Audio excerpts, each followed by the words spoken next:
Muy bien, vamos a continuar ya prácticamente el último tema de esta conferencia, de esta actividad evangelística con el Distrito Obregón Norte. Desde aquí de Venezuela, Barquisimeto, la ciudad crepuscular, nos es un placer podernos dirigir a ustedes y gozarnos de poder ser usados por el Espíritu de Dios en cuanto a difundir un mensaje que debe fortalecer nuestra vida, debe fortalecer nuestros pensamientos y todo nuestro ser.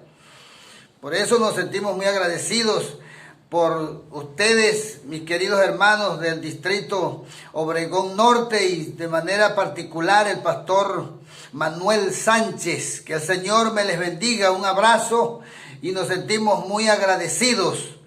Y queremos pedirles que sigamos pues orando, porque todavía no se ha terminado este transitar de la vida en este mundo y necesitamos todos ayudarnos mutuamente y pedirle al cielo que pueda consumar la óptima realidad y el sueño maravilloso que Dios tiene para toda la raza humana. Por eso, con diligencia, nos ponemos en sus manos para que Él pueda seguirnos dirigiendo y bendiciendo de una u otra forma.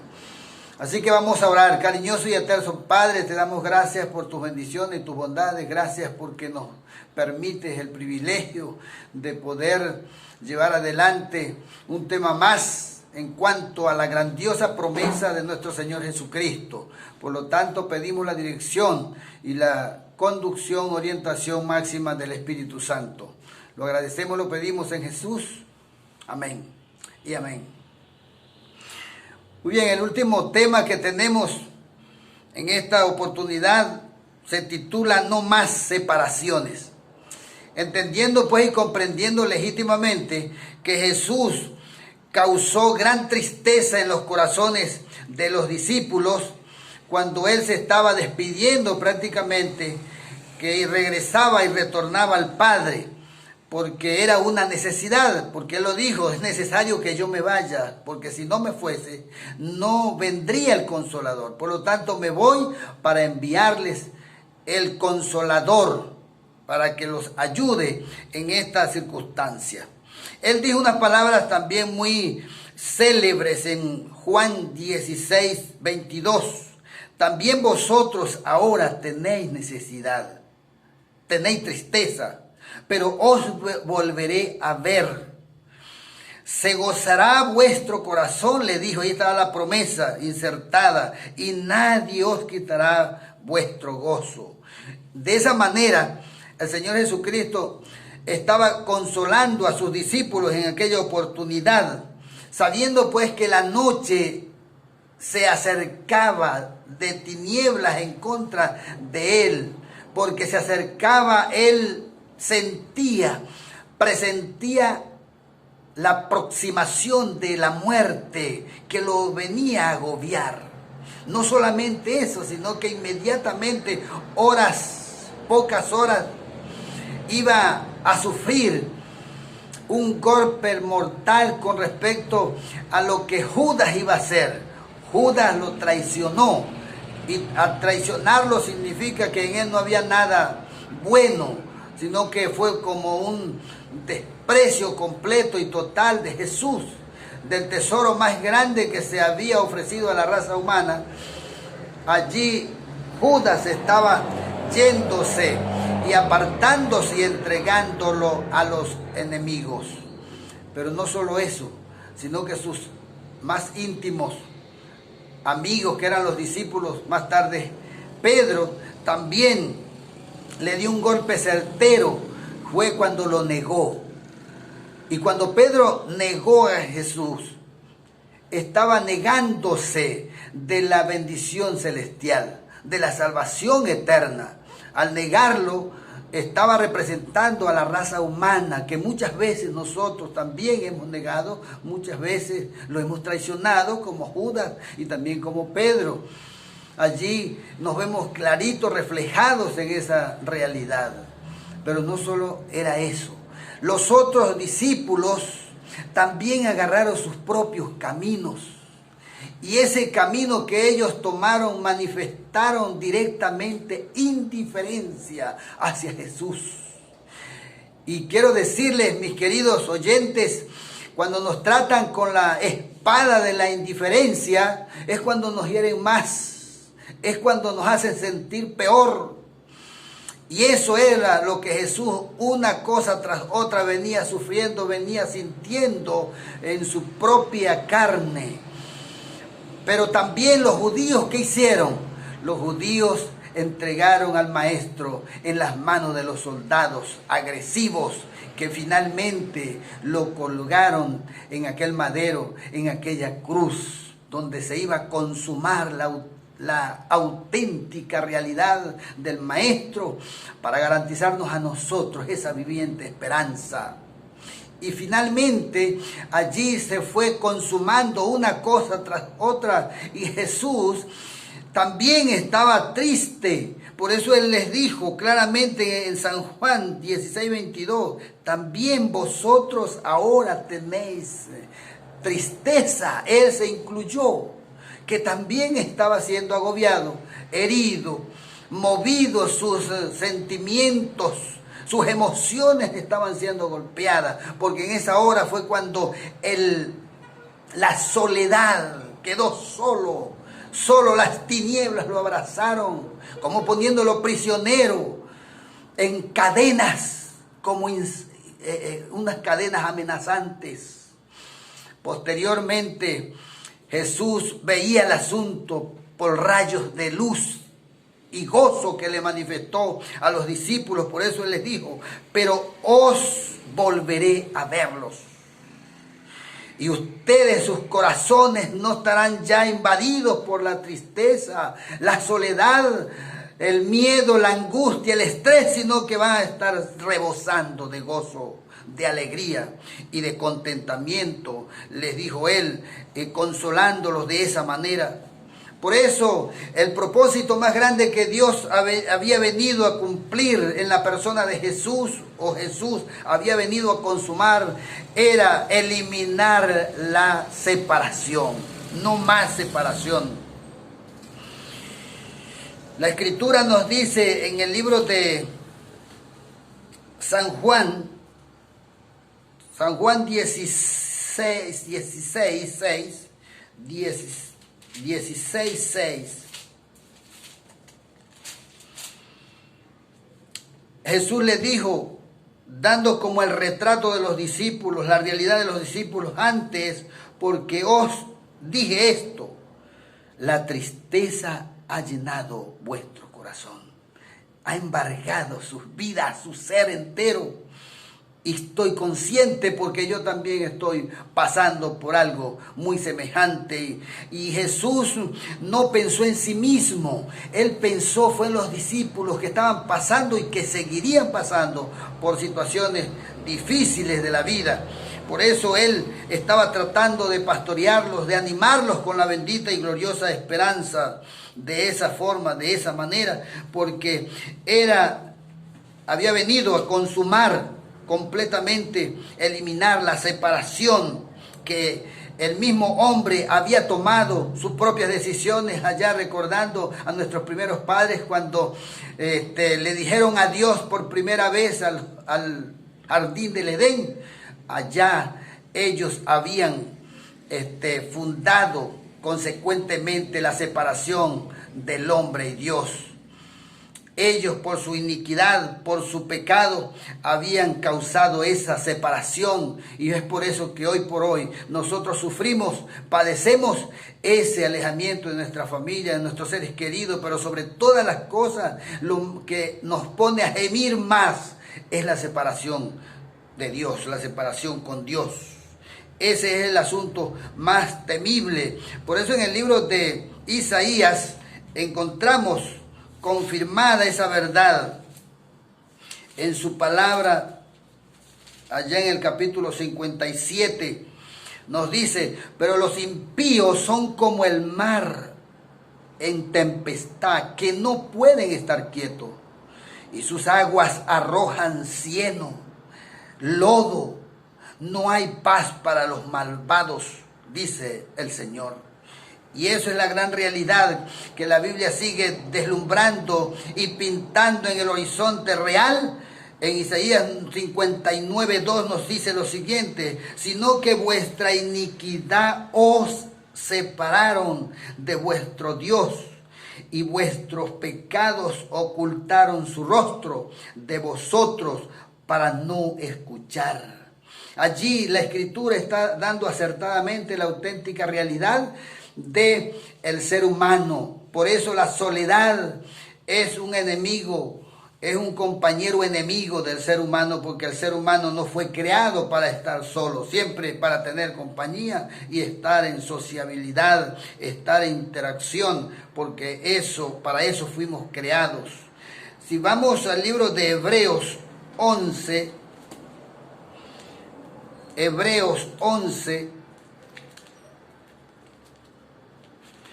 capítulo 11, encontramos también que lo que había pasado y estaba pasando Jesús y los discípulos, otros en el Antiguo Testamento también lo habían pasado, lo habían experimentado. 11:36 nos dice la Escritura: otros sufrieron burlas y azotes, cadenas y prisiones, fueron apedreados, aserrados, tentados, muertos a espada, anduvieron de acá para allá cubiertos de pieles de ovejas y cabras, pobres, angustiados, maltratados, hombres de los cuales el mundo no era digno. Anduvieron errantes por los desiertos y montes, por cuevas y cavernas de la tierra. Y todos estos, aunque aprobados por el buen y excelente testimonio de su fe, no recibieron el cumplimiento de la promesa. Pero dice aquí: porque Dios había provisto algo mejor para nosotros, para que ellos no llegasen a la perfección aparte de nosotros. En bloque, juntos todos, necesitamos llegar a la consumación de la verdadera salvación que el Señor nos ofrece. Y llegará ese momento cuando no habrá más separación, cuando no habrá más soledad, cuando no habrá ninguna de estas cosas que causan tristeza aguda en nuestras vidas. Así que razón tenía Jesús cuando Él los consoló y le dijo: no se turbe vuestro corazón. Le estaba diciendo: no se angustien, no se llenen de angustia que los domine. El equilibrio del mal, de la maldad, no los tome a ustedes. Crean en Dios, confíen en Dios, aférrense de Dios, líguense a Dios. Y Dios los consolará, Dios los sustentará, Dios los sostendrá. Y crean también en mí, confíen también en mí. Aférrense de mi brazo poderoso, de mi diestra, implícitamente, y yo los sustentaré, yo los sostendré, porque en el Antiguo Testamento, en el mismo libro de Isaías 41:10 nos dice: no temas porque yo estoy contigo, no desmayes porque yo soy tu Dios, que te esfuerzo, siempre te ayudaré, siempre te sustentaré con la diestra poderosa de mi justicia. Esa promesa es para ti y para mí. Esa promesa es para la raza humana. El Señor nos ama definitivamente, tiernamente, firmemente, sólidamente, porque su gran sueño, su gran anhelo es que podamos nosotros disfrutar de ese día maravilloso, definitivo, que Él soñó, porque Él no se olvidó de la promesa real.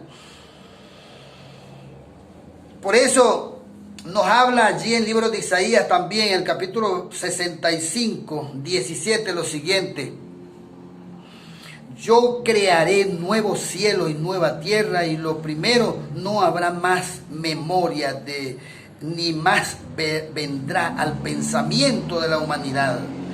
Y os gozaréis y os alegraréis para siempre en las cosas que voy a crear, porque voy a crear alegría a Jerusalén y a su pueblo gozo. Me alegraré con Jerusalén y me gozaré con mi pueblo, y nunca más se oirá en ella voz de llanto ni voz de lamento. Allí no habrá niño que viva pocos días, ni anciano que no cumpla sus años. El que muera antes de los 100 años será considerado joven.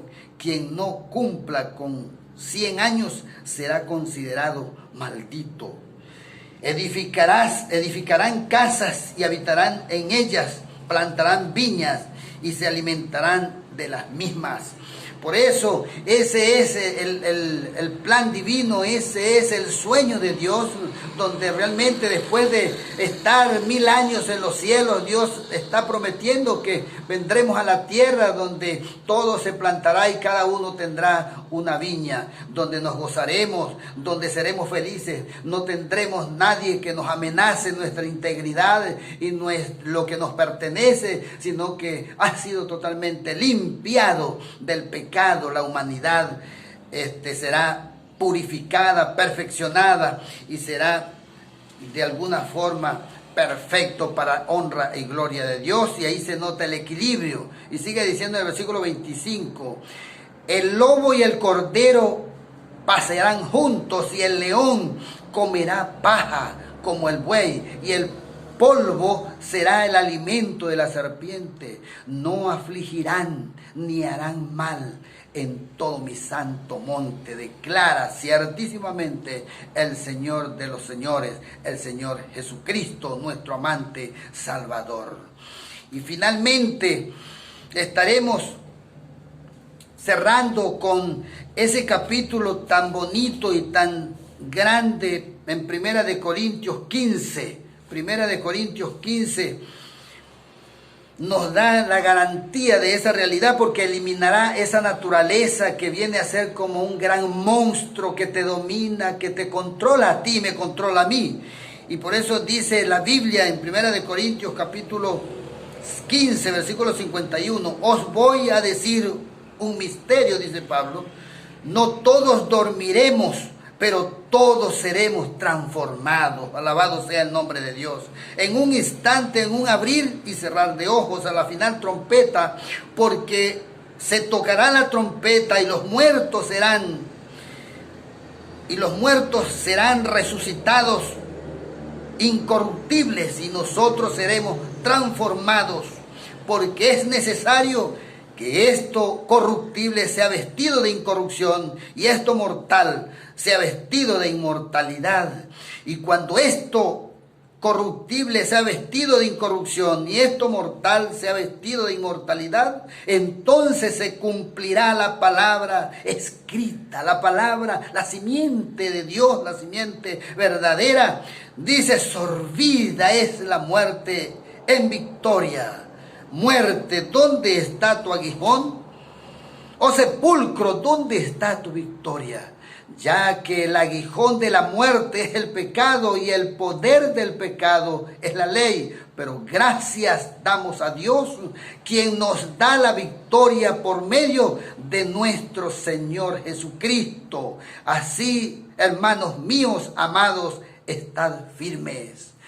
El Señor a través de estas palabras nos indica, nos dice que debemos luchar con firmeza, con solidez, con solidaridad entre nosotros como pueblo de Dios, como iglesia del Señor. La sólida promesa del Señor debe reavivarse en nosotros, debe crecer en nosotros, debe activarse en nosotros, porque finalmente todos sabemos, según la Escritura, que la esperanza es Jesús.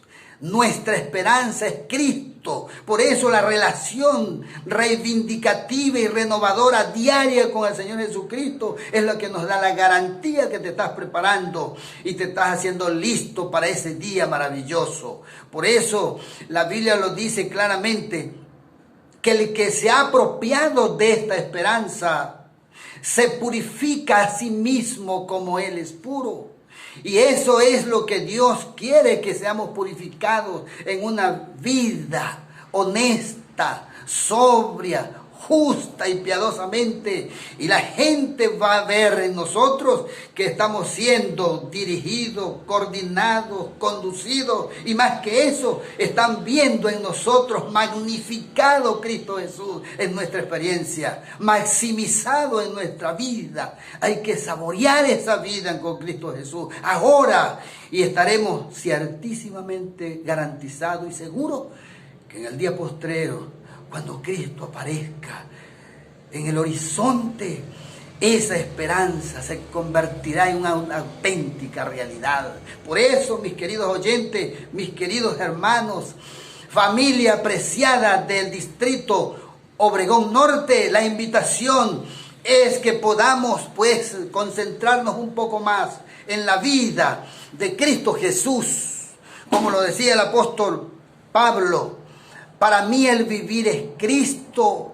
Para mí lo más importante, lo que tiene mayor relevancia, y más en este tiempo en el que vivimos, es precisamente vivir para Cristo, vivir por Cristo, vivir en Cristo y vivir su divina voluntad, porque es lo único que nos puede garantizar los embates terribles de lo que viene.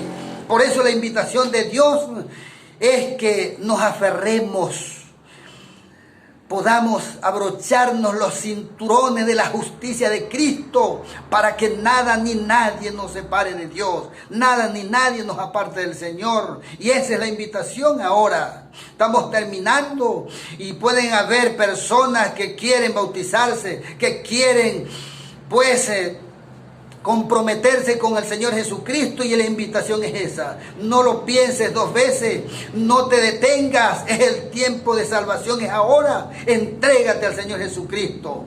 ¿Quieres levantar tu mano demostrando que quieres de verdad verte en aquel día glorioso de gozo y de alegría? Levantando tu mano y aceptando a Jesús como tu Salvador, tu Señor, tu dueño, tu propietario. Levanta la mano, y todos los hermanos levantemos las manos, porque estamos diciendo, anhelamos ese día, anhelamos ese momento maravilloso. Por eso vamos a orar. Cariñoso y eterno Señor, te damos muchas gracias, porque tú eres un Dios preciosísimo, un Dios amante, un Dios tierno, un Dios fiel. Tú amas tu justicia, tú amas la verdad en lo íntimo, y así quieres que nosotros también seamos motivados, persuadidos a amar esa verdad. Y cuando se llegue el momento de la consumación de esa verdad en nuestras vidas, es porque estamos convencidos total, convertidos a esa maravillosa verdad. Que sea consumada en tu vida y en mi vida, y nada ni nadie nos separe del Señor. Lo agradecemos, lo pedimos en Cristo Jesús. Amén y amén. Muy bien, nos despedimos deseándoles que la paz de Dios pueda perdurar y circundar sus vidas, y que podamos siempre contar con la coraza de justicia de nuestro Dios, y saber pues que finalmente nos encontraremos en esa tierra renovada para vivir con Él por toda la eternidad. Dios me les pueda bendecir grandemente.